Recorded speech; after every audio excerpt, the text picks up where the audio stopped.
The Euphrates River never dried up, and it's never going to dry up according to prophecy. You guys have to understand. The things that I know came from God through dreams and visions. I know how God talks. That's why I understand these things. You guys mix the vision with reality. You mix the spiritual with the reality. Like the book of Revelation, it's a bunch of visions. John will see a vision, and then he'll tell you what happened on earth because of the vision. The Mount of Olives splitting in two. Vision.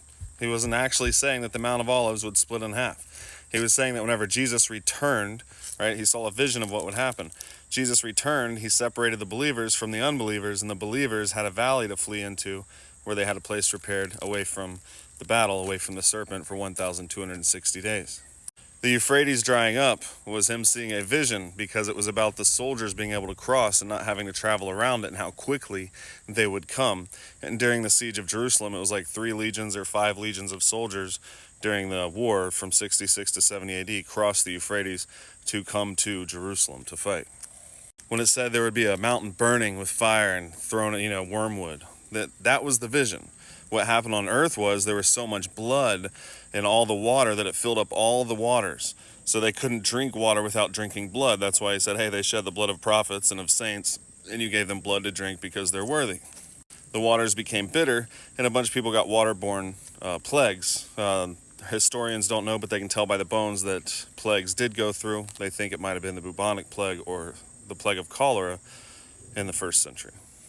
And cholera is a waterborne plague, and they couldn't drink anything because all the fountains, all the springs, and all their water sources were filled up with the blood because there was so much blood. Whenever it says there was an image of the beast given power to speak, there was never actually an image. It didn't go yap, yap, yap and start speaking. That never happened whatsoever. That was the vision.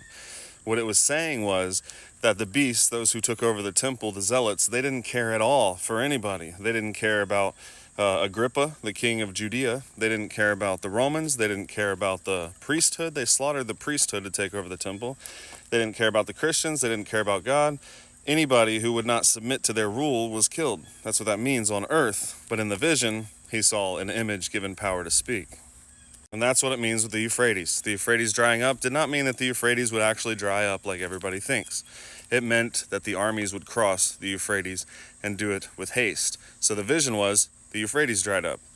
What happened in real life, the armies crossed with haste, came where they were fighting for the borders, right, protecting the borders in Rome, got called up by Titus, and came over for the siege of Jerusalem.